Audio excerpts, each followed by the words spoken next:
ನೋಡಿ, ಮನುಷ್ಯ ಅಂದಮೇಲೆ ತಪ್ಪು ಆಗದೇ ಇರಲ್ಲ. ಅದನ್ನು ತಿದ್ಕೊಂಡು ನಡೆಯನೇ ಮನುಜ. ನಾನು ಡಾಕ್ಟರ್ ವೃತ್ತಿಗೆ ಯಾವುದೇ ಕಾರಣಕ್ಕೂ ದ್ರೋಹ ಮಾಡಲ್ಲ. ಯಾಕೆಂದರೆ ನಾವು ಮೊದಲೇ ಪ್ರಮಾಣ ಮಾಡಿರ್ತೇವೆ, ಒಂದು ಜೀವದ ಮೇಲೆ ಆಟ ಆಡಲ್ಲ ಅಂತ. ಹಾಗಾಗಿ ನಾವು ಭ್ರೂಣ ಹತ್ಯೆ ಮಾಡಿಲ್ಲ. ಹೇಳಿ, ಏನಕ್ಕೆ ಗರ್ಭಪಾತ ಮಾಡಿದ್ರಿ? ಶಿಶುಗಳು ಈ ಭೂಮಿಗೆ ಬರೋಕ್ಕಿಂತ ಮೊದಲೇ ಅದರ ಪ್ರಾಣ ಹತ್ಯೆ ಮಾಡ್ತಿರಲ್ಲ. ನಿಮಗಿದೆಲ್ಲ ಸರಿ ಅನಿಸುತ್ತಾ? ಮಾತಾಡಿ. ಯಾರೋ ದುಡ್ಡಿನ ಆಸೆಗೆ ಮಾಡಬಹುದು.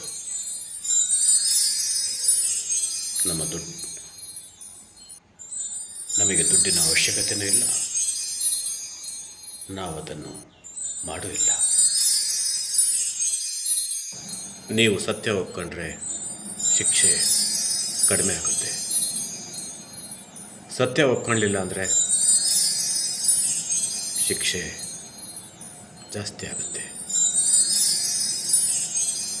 ನೋಡಿ, ಯೋಚನೆ ಮಾಡಿ ನೋಡಿ. ಇಲ್ಲ, ನಿಮ್ಮಿಂದ ಯಾರಿದ್ದಾರೆ ಅಂತ ಹೇಳಿ, ನನ್ನ ಕೈಲಾದಷ್ಟು ನಿಮಗೆ ಸಹಾಯ ಮಾಡ್ತೀನಿ. ಹೇಳಿ, ಏನಾಯಿತು ಅಂತ ಹೇಳಿ. ಅವತ್ತೊಂದಿನ ನಾನು ನನ್ನ ಹೆಂಡತಿ ಮನೇಲಿರಲಿಲ್ಲ. ಸಂತೆಗೆ ಅಂತ ಹೋಗಿದ್ವಿ. ಬಂದು ನೋಡಿದ್ರೆ ಕಳ್ತನ ಆಗಿತ್ತು. ಇನ್ಯಾರು ಕಳ್ತನ ಮಾಡ್ತಾರೆ ಸ್ವಾಮಿ? ನಮ್ಮ ಮನೇಲಿರೋರೇ ಕಳ್ತನ ಮಾಡ್ತಾರೆ, ನಮ್ಮ ಬಂಧುಗಳಿಗಾನೇ ಕಳ್ತನ ಮಾಡಿರ್ತಾರೆ. ದಯವಿಟ್ಟು ಅದೇನು ಅಂತ ನೋಡಿ ಸ್ವಾಮಿ.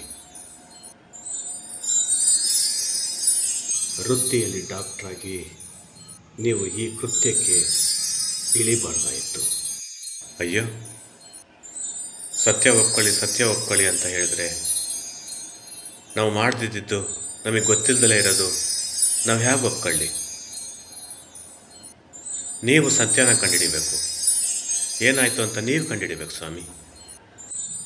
ನೋಡಿ ಡಾಕ್ಟರ್ ಅಮರ್ನಾಥ್, ನಾನು ಹೇಳೋದನ್ನ ಸ್ವಲ್ಪ ಗಮನವಿಟ್ಟು ಕೇಳಿ. ನನ್ನ ಸರ್ವಿಸಲ್ಲಿ ನಿಮ್ಮಂಥವರಿಗೆ ಭಾಳ ಜನಕ್ಕೆ ನೋಡಿದ್ದೀನಿ. ಅರ್ಥ ಮಾಡ್ಕೊಳ್ಳಿ.